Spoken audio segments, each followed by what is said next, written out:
Hello and welcome again to the Stouting Off podcast, where we spout off commentary on the everyday.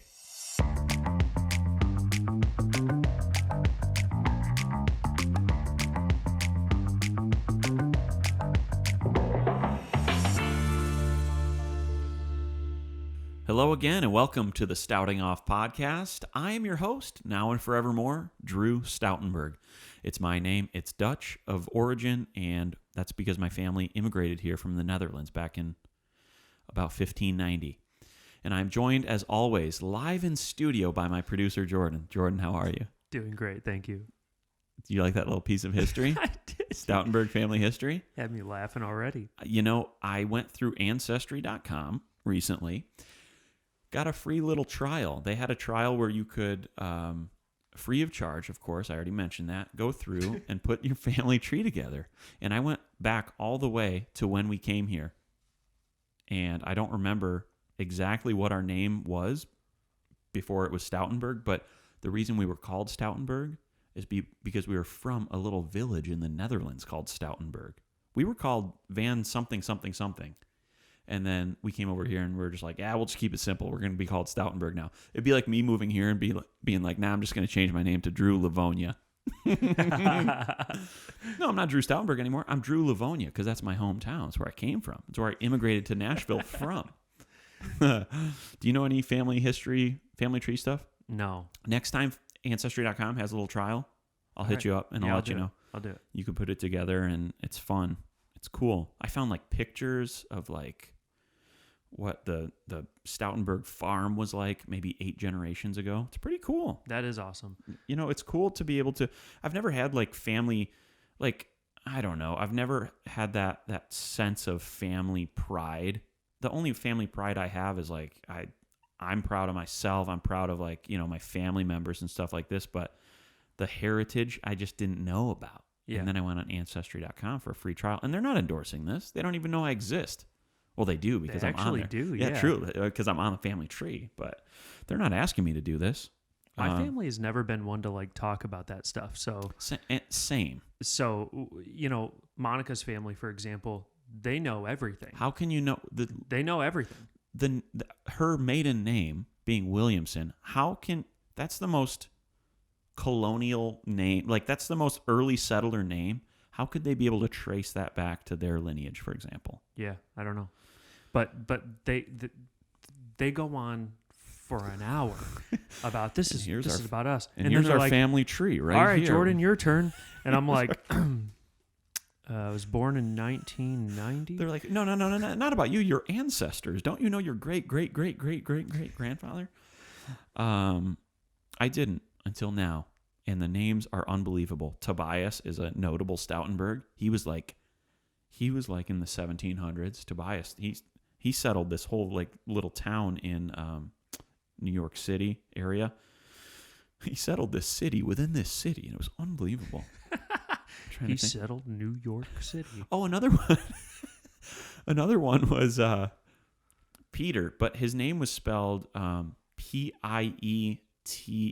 Pieter, which I thought was pretty cool. Yeah.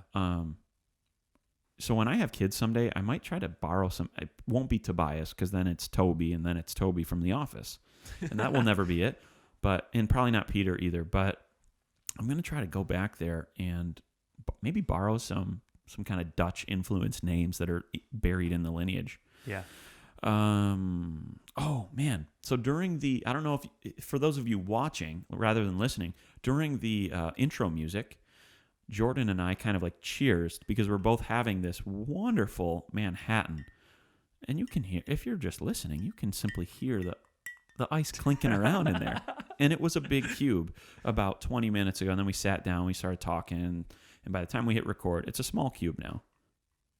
It's still a cube because it's 6 sides and it's, equilateral angles. And yeah, it's all those things. Everything's congruent. So it's a 6-sided cube. All that to say, we're drinking right now this Manhattan that I aged in this mini barrel. Jordan, is this in frame? Well, it doesn't even matter because I'm about to feature this barrel. Yeah, the barrel is. Yeah. The barrel is a 2-liter mini barrel. It doesn't look like 2 liters, does it? It looks smaller, doesn't it?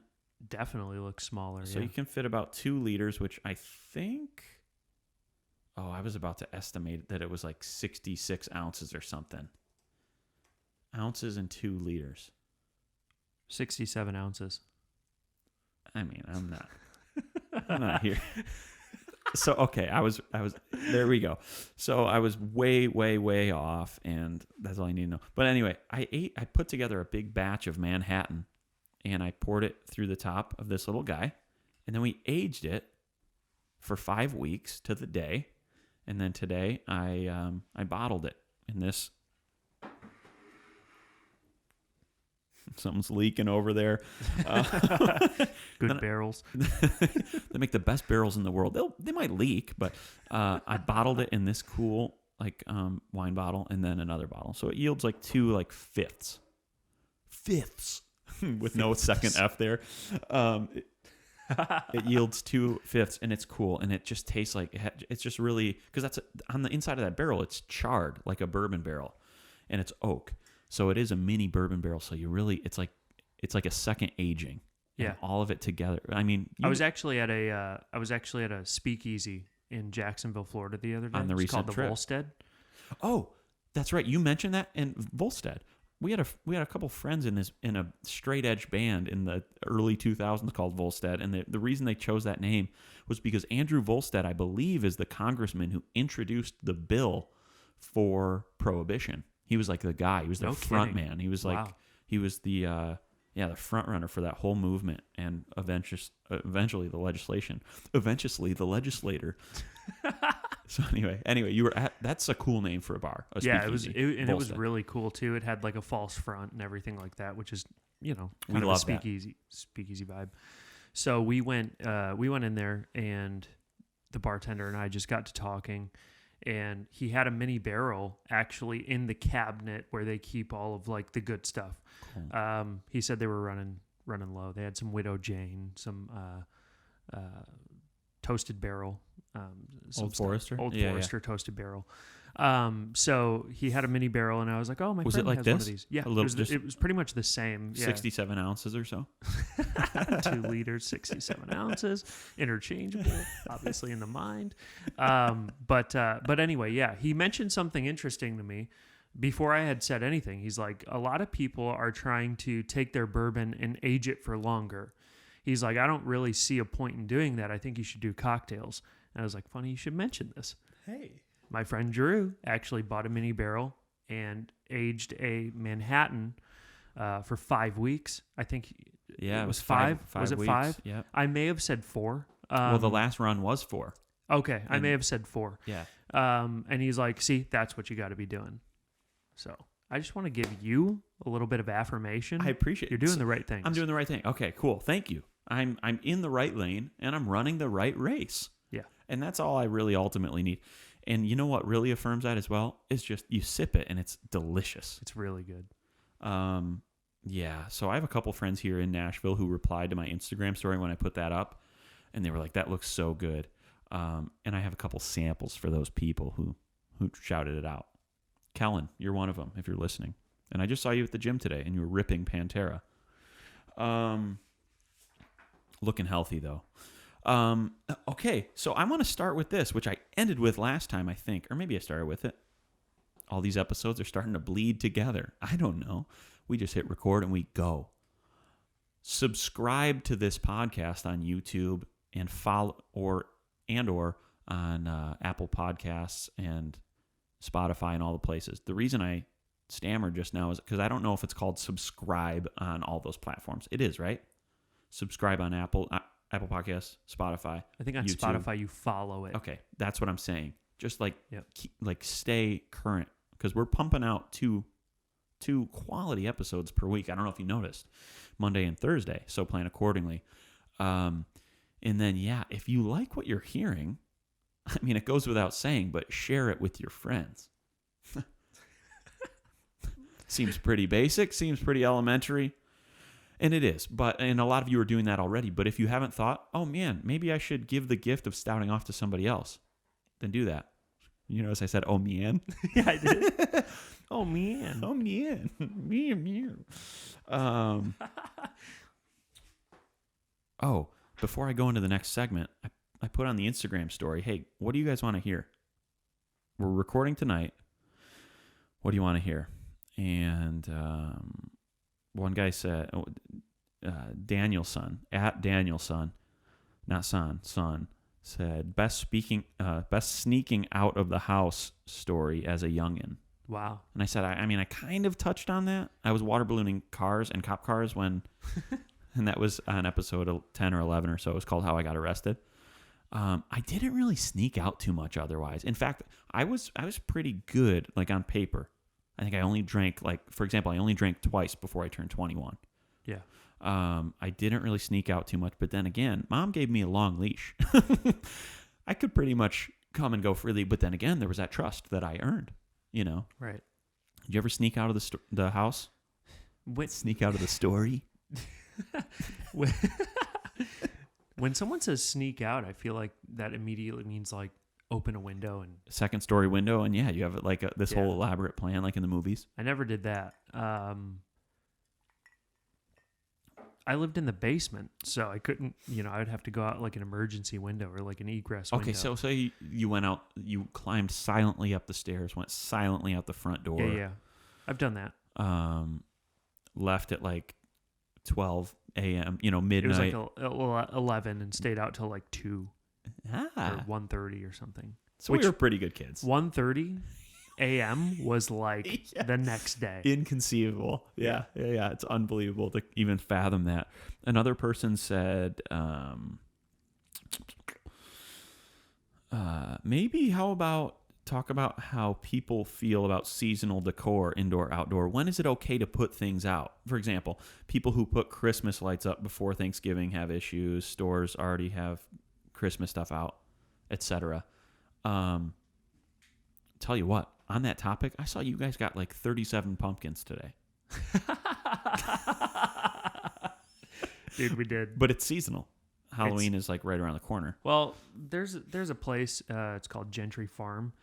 It's out in like South Franklin, and it's about 45 minutes south of here. Yeah, it's a spot, man. It was fun, and they've got great corn mazes and like just fun things to do. There's like cool playgrounds. By the way, for the kids. Yeah. The term corn maze always fascinates me because it's a maze, but corn is maize. Like maize with an I in the middle of it is corn. Like it's a maze. That's what I'm saying. Yeah, it's a corn. I mean, you pick, but it is a maze, and they don't spell corn maze. They spell like actual maze, like a puzzle. Yeah. Anyway, I always love that term. It's funny. Yeah, it's good. Good little observation. Good little education there. Yeah, so we did that, and we went through it. I got lost. We got all lost, and so in the maze. Yeah, let me tell you something, man. I pulled up Google Maps, pinched into where I was, and I navigated our way out of it. It is the year 2020. And truly, dude. There's the corn maze was like very defined on Google Maps. Oh, really? Yeah, like kind of making me wonder if that's like a requirement or something like that. Probably not, but it's not. Dude, it's defined. Really? It looks like a drawing. Because you would think that the corn maze is only it's for 2 months out of the year. And Google Maps does like one a year, like one snapshot a year, I think. Well, yeah, but they've got to be growing it that whole time. They have the paths carved out and stuff. Oh, it's carved out. Okay, so the corn mazes that I've seen is they just flatten the corn. Like it's a full field, and then they just flatten. This is like a dirt, like it's a trampled, like it's grass. A crop circle. Yeah. So yeah, we did that, and that was awesome. But Monica got the there were 48 festive pumpkins. Feeling on our way out. She said, "You know what? Of course, the last thing you do in this place is buy stuff. Pumpkins are just, every step there's 60 pumpkins. So we walked away with 18 or something. It's not a big deal.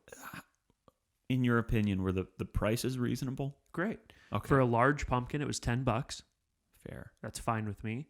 For some, we got some white pumpkins she wanted to decorate with. Those were $3. And then the little small one. What was the pumpkin budget today? Well, what was the budget we were working with? There was no budget. What was the total cost? Was the grand total? $51. That's okay. Yeah. Pumpkins look nice too. And then the animals. Got like 16 of them for $51. That's awesome. I think that's reasonable. So I'll just address Kayla's question here. Don't put up Christmas stuff before Halloween. That's reasonable. I mean, that's unanimously probably agreed upon. I'm okay with Christmas stuff leading up to Thanksgiving because to me they kind of bleed one into the other. When you say, well, yeah, later on in the year, and we've got the holidays, so scheduling might be dicey, whatever. When you say that, I think holidays are Thanksgiving, Christmas, New Year's. Yeah. That time of year, the whole, not just like the late December holidays, Christmas and New Year's for me. So I think, would you agree that Christmas decorations in November leading up to Thanksgiving are, actually, I just thought if I was married and my wife put up Christmas decor leading up to Thanksgiving, I might flip-flop right here live. I think Christmas stuff has to be held off until after Thanksgiving. I just pictured my home with Christmas lights up right now. Right. Nope, because it's not Halloween yet, but after Halloween, which is only, a handful of days away / weeks away. Yeah, you can't. I retract what I earlier said. We like to keep fall stuff up for Thanksgiving. We like that warm, kind of like warm, just brownish auburn color. Yeah, cornucopia type stuff. Yeah, up until Thanksgiving, and then Black Friday, it's Christmas is on. That's fair. Let's hold off on that and let's go right into our next topic. What have I been watching?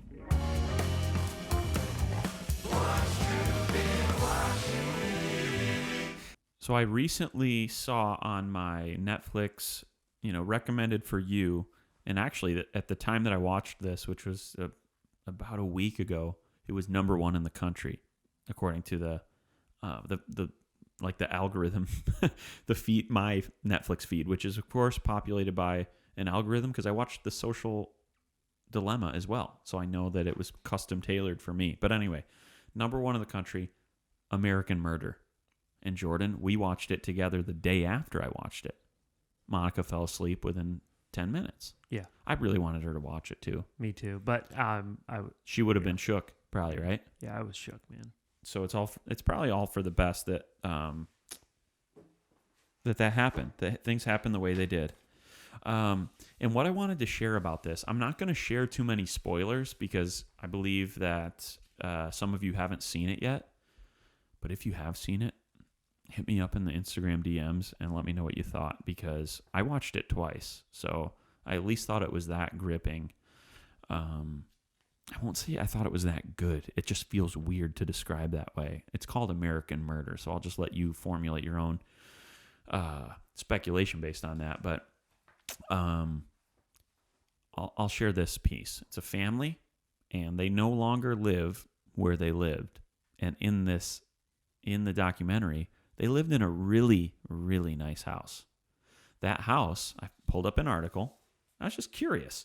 Where was it, George? Was it in... Oh, it's Colorado. Colorado. I have it right here. Not Granby. Not Granby, though, which is only just a day drive, hour and 47 minutes from Denver. If you watched all that, or 2 episodes ago with Fleury. When I got roasted for 25 minutes, what felt like 25 minutes straight, and I laugh every time I watch it. So they had a beautiful house in Colorado, and I was like, man, I wonder what's going on with that. So this house that they lived in, the family no longer lives there, that's all I'm saying, is valued at $645,000. Wow. Now, when I saw that, I didn't think it was that. I thought it was probably 400. Yeah. But maybe that area is popping or something. Sure. It's a nice neighborhood for sure. Okay, so despite its value, the house has sat empty and has no prospective buyers since 2018. This was published recently, too. So it's been just sitting because nobody wants to buy it. That's the haunted house. Because there's some bad juju in that house. The house went to auction, received no bids, likely as a result of its history. No spoilers. I want to give you the spoiler so bad because, like Fleury said, I love to give spoilers. You don't have to because the title is American Murder. I mean, you don't have to. Yeah, you don't have to. But the question is, did they happen in the house or did they happen elsewhere? And I don't want to answer those questions, but they happen in the house. So anyway, last year, the house was removed from foreclosure and taken off the market. If the home ever sells... That's a spoiler. But anyway, Imagine, like, okay, so I brought this up because I wanted to ask you, Jordan. You saw the house. Yeah. You know that it's $645,000.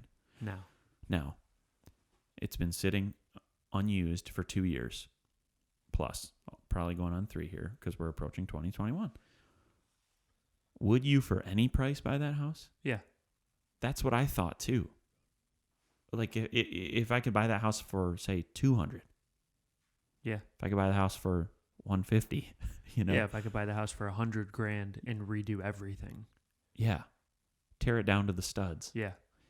You would do that. Yeah, I would do that. That's what I'm saying. Like, nobody's even making offers on this. That's unbelievable to me. I mean, think about it like this. Like, we're not giving away anything because it's in the title itself.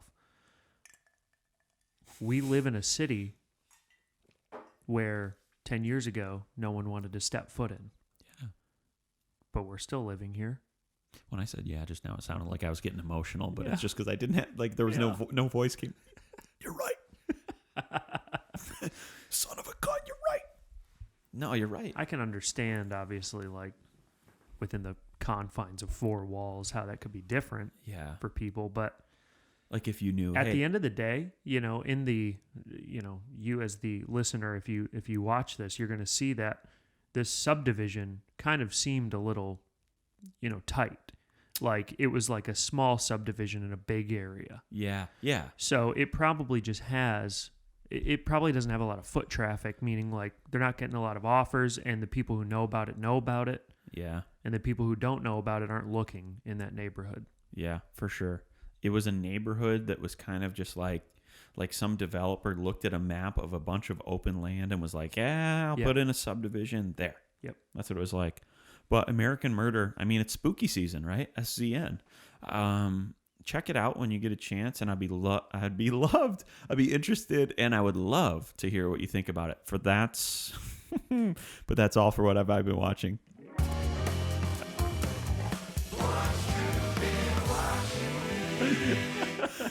And that is transitions 101 right there. That's how you do it. That's how you do transitions and segues. I really struggled with that for some reason. Watching. That's awesome. That's what it felt like, dude. Have you ever heard of this reflex when you look at light, it makes you sneeze? Yeah. Do you have it? No. Okay. Now, if I'm about to sneeze and I need to expedite that process, I can look at light and it makes me sneeze faster. It helps? I had a friend in high school who could look at light and as a result sneeze. Okay. That's called achoo syndrome. And there is that's the clinical street name. I'm sure there's some other clinical actual formal name. But so I remember this because this happened to me recently. I don't have that reflex. It actually is a reflex. But one of the lead researchers on this was my genomics professor at Eastern Michigan University. His name was David something. It was 10 years ago. But it's so interesting. For those of you who don't know, and I can't relate to this, but there is a gene that if you have this and you look at light, it causes you to sneeze. It's like a reflex. It's like a gag reflex or what's the knee reflex? Jordan, what's the knee reflex called? I would have just said a reflex. Hold on. It's called it has a particular thing that when you hit the knee in the cartoons. Patellar reflex. Yeah, it's like a reflex like this. Thank you, Jordan. That was quick. What were you going to say? What? When? Yeah, before the patellar thing. Oh. You looked like you had something for me. Well, dude, I'm going to botch this, but achoo is it has autosomal dominant compelling helioophthalmic outburst. That's achoo. They made it an acronym, dude. Autosomal. Yeah, it's autosomal. Autosomal dominant. Compelling. Help me. Helioophthalmic? Sure. Yeah. Outburst. Who comes up with that? Somebody who's like, all right, we got to, when you sneeze, it's called, you say achoo. It's onomatopoeia for achoo. So let's see if we can put together an abbreviation or initialism for that. But my professor in college, well, my genomics professor, was a guy for that, and he taught genomics because they look at the entire genome, and which is all of your DNA. It's the instructions for the blueprints for your entire life and what you look like and everything that you do. Well, not behavioral necessarily, but physiologically. And he found a spot on the genome that was like, okay, here's the gene right here. I found it.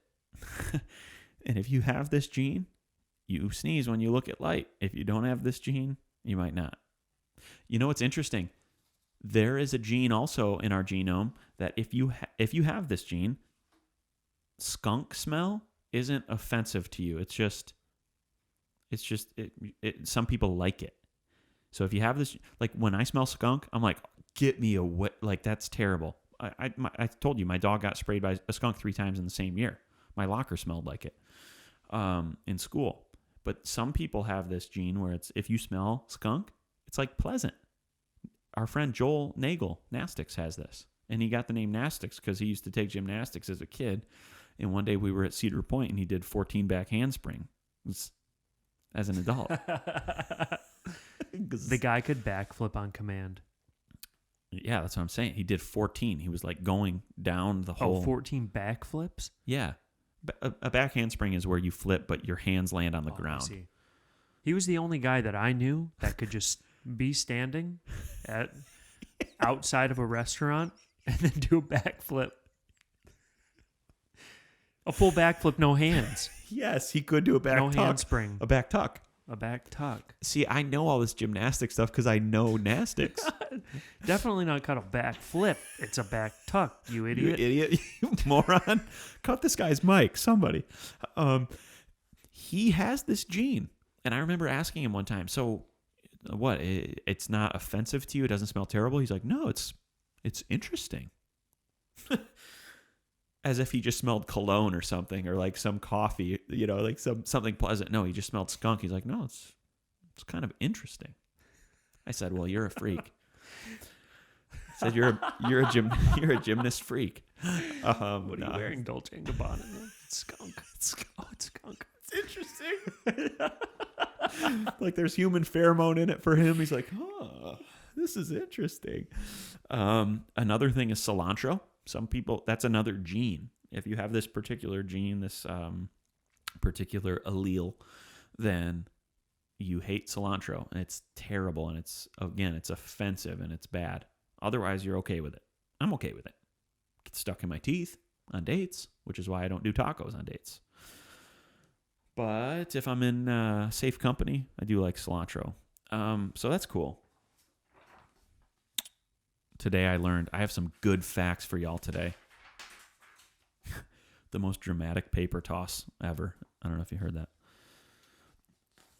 The most dramatic paper toss yet. That's what The Bachelor says every season. In the most dramatic season of The Bachelor. I can't wait till that comes back.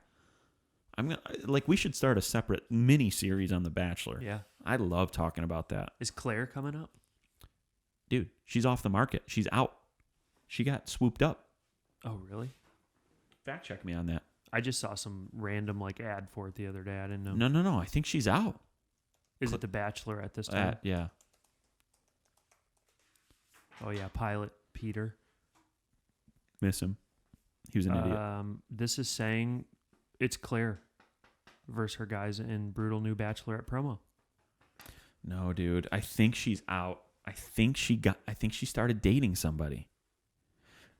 Will you look into that at depth while I explain what I learned today?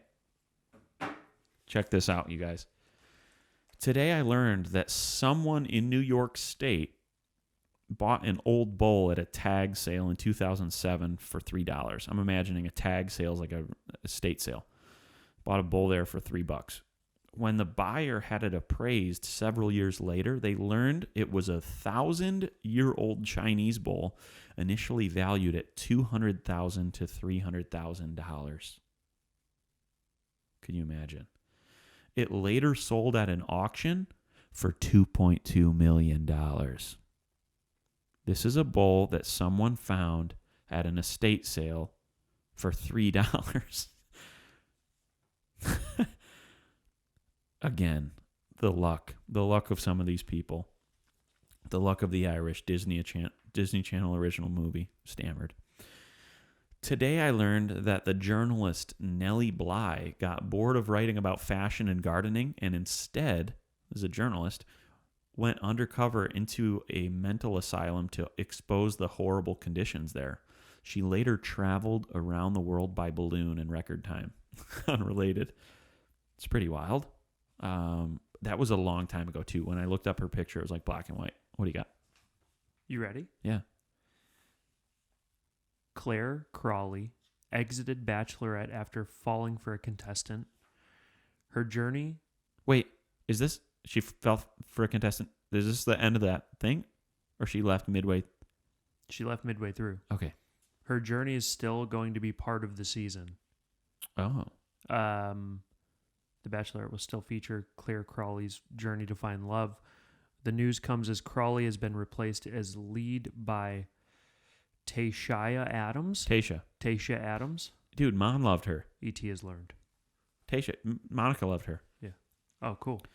Yeah. So she's maybe it's a split season or something. I don't know. Okay, whatever. Hard to say. It's tough to say. Thank you for looking into that. I knew there was some trouble in paradise, so to speak. Not Bachelor in Paradise, but just so to speak. Trouble for the Bachelorette, but for her, she's happy. Sounds like she's doing fine. If she's happy, I'm happy, and that's. Today I learned during the 2014 Winter Olympics in Sochi, which is Japan, right? Yeah, it's Japan. Molson, the beer company, delivered a fully stocked beer fridge to Team Canada Olympic House. Molson is a Canadian beer company, so they delivered a fully stocked beer fridge. The only way to open the fridge was to use a Canadian passport on the electronic passport reader. Isn't that awesome? Yeah. Russia. Your voice cracked, dude. It did. Call me out for it. It feels good to not be the only person. It's only call you out that Sochi's in Russia. Call me out for the voice.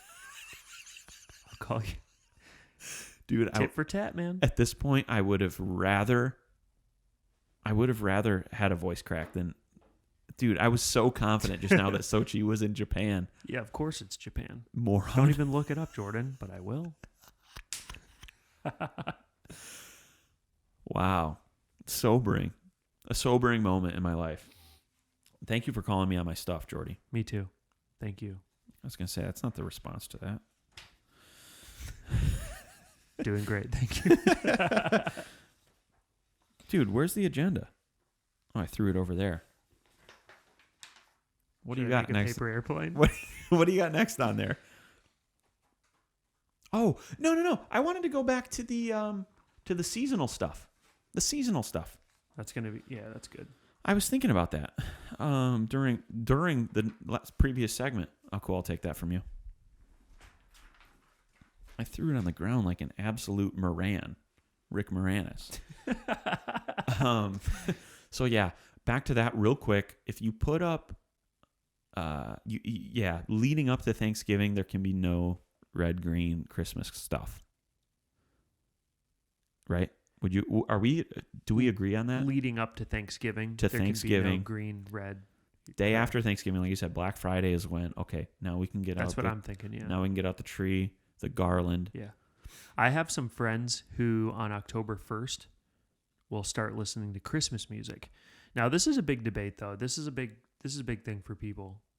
So I'd be interested to hear. This hurts me. Yeah, I'd be interested to hear what's up there because I don't start until Black Friday either. I can't. Because there's Halloween music for me. The Monster Mash. When I am handing out candy, when I am handing out candy on Halloween, I have the Monster Mash on repeat. I'm listening to it for about 3 hours. There's Halloween music is my point. So it's too early for the Christmas music to get busted out. Yeah. It's too early for Let It Snow. It's too early for Frosty the Snowman, Jingle All the Way. Or to watch Jingle All the Way with Arnold Schwarzenegger, which I never saw. Or listen to Jingle Bells. That's what I'm saying. That station back in Detroit, 100.3 WNIC, don't they start on October 1? They changed it. They better, or else I riot. I protest. Yeah, it's in October. That's for sure. I know that. Unreal. And you know what? Now that I'm actually thinking about it, do you guys listen to Christmas music during Thanksgiving, like dinner? And maybe I'm wrong in the Black Friday thing. Maybe it's earlier. Maybe it's like October 15th. Okay, so let's agree. Decoration is Black Friday and beyond. Correct. Christmas decoration, I mean. And it can stay through New Year's. To me, having the tree up at New Year's, that's a foregone conclusion. It happens automatically. It's default. But so that's that thing. But when it comes to the music stuff, you know, if I was listening to, say, chestnuts roasting on an open fire, I'm okay with that during Thanksgiving dinner. I don't want Jingle Bell Rock. I don't want the stuff that's overtly Christmas during Thanksgiving. You know. So, I think when I'm going into like Thanksgiving, I'm going into shopping for Christmas mode. So maybe for me, it's like midway through November. There's a transition there. I'm starting to get into the Christmas spirit. The spirit is there. You know, the spirit is willing, but the decorations are not. Yeah. Christmas or the music might be though. It's nice. Something to think about. Yeah. I want to keep chipping away on this. Let's see. I didn't really love the other topics that got proposed to me, so that's it. That's all I'm going to say about that. Okay. Oh my gosh. Okay, so recently, I don't know if you guys saw on my personal Instagram, someone made a fake account of me on Instagram. They took all my recent photos from like the past year and started on September 30th, and for the next couple of weeks began to put up photos of me. And it said it was my default picture. It sent my same bio, host of Stouting Off, Nashville, Tennessee. But the username was Drew Stoutenbergo. Stoutenbergo. My last name is Stoutenberg. But it's already taken. Drew Stoutenberg's taken. If you want to be a fraud account, not frog account. If you want to be a fraud account, don't be Stoutenbergo. Be more creative than that. Yeah. Maybe throw a dot in there or an underscore or something. And here I am telling likely the person who's listening to me right now, or likely the person who created this account is listening to this. You know, so many people replied back, "This is how you know your podcast has made it, when you have a fake account of you." And I said, not so fast, because this also happened in 2018 when somebody made a fake Tinder and Bumble account of me in Alpharetta, Georgia, and began to catfish women using my likeness. No kidding. Yeah, and so the way that I found that out was because a girl messaged me on Facebook and was like, "Hey, this is totally awkward, but somebody..." Dude, I might have this message, actually. If I go to my Facebook Messenger, come on. I'm just going to search the term catfish. Yep, right here, dude. Here it is. This girl, Kylie, messaged me.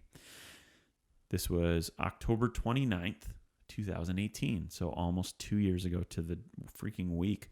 "Hey, the following is a really embarrassing story, but I feel like I owe it to you for some reason. Look, I know this is totally crazy and weird, but someone is catfishing women on the internet, like the attempt made on myself, in parentheses, using your likeness. Just wanted to let you know in case things in your world started getting weird. I met this person on a dating site called OkCupid. I know, learned my lesson, in parentheses, and I actually ran across a Tinder, again, ... I know, account with the same face. It's a really great face, by the way." I'm like, all right, chill.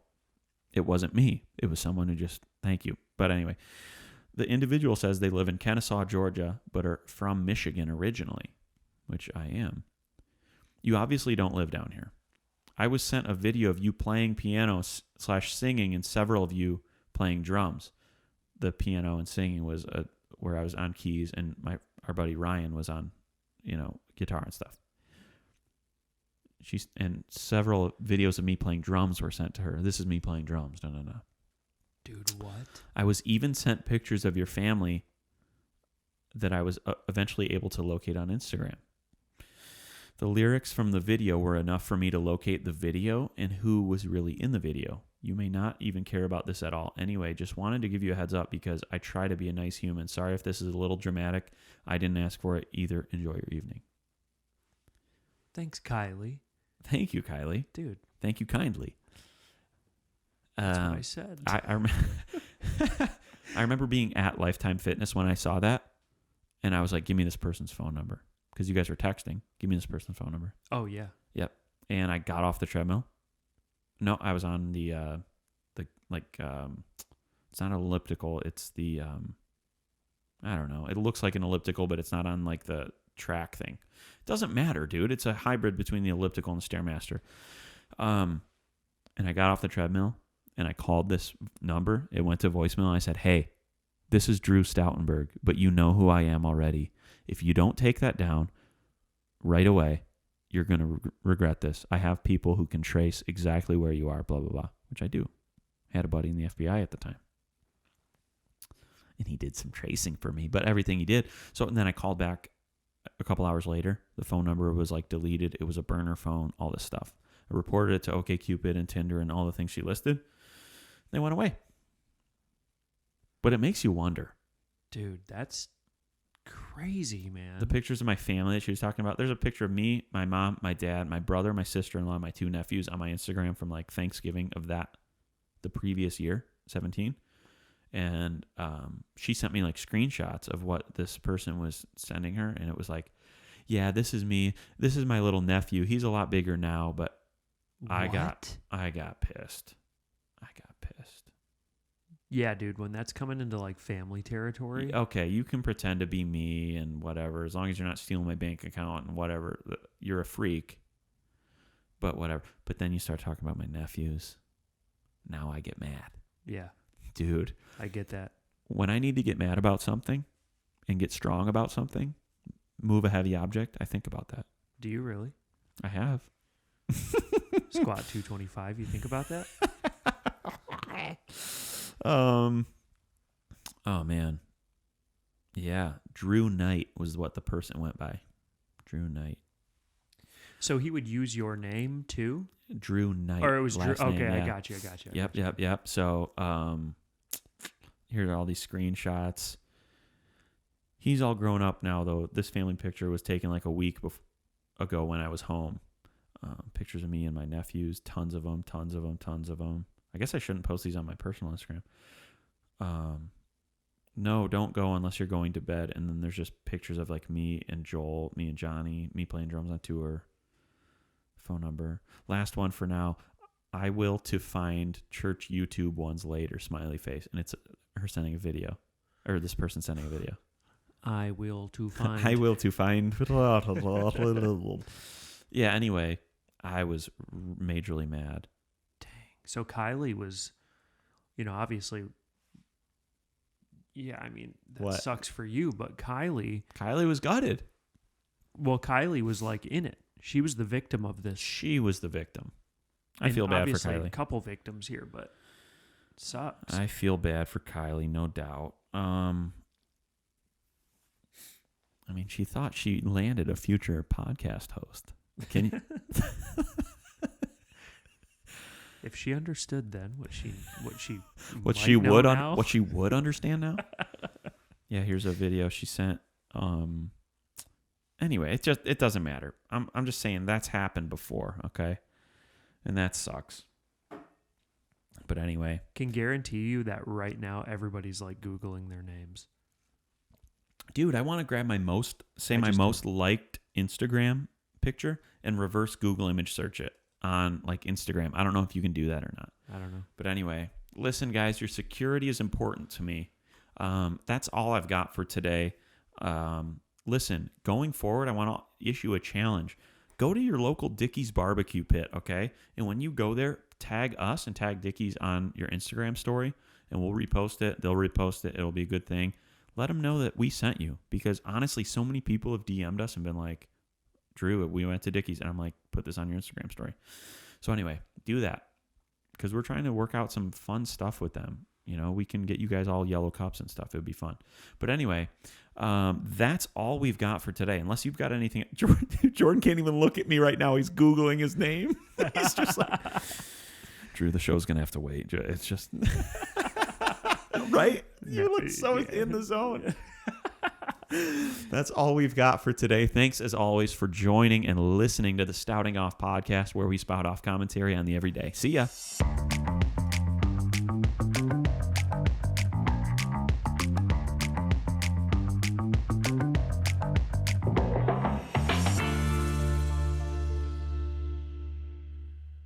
Google your names.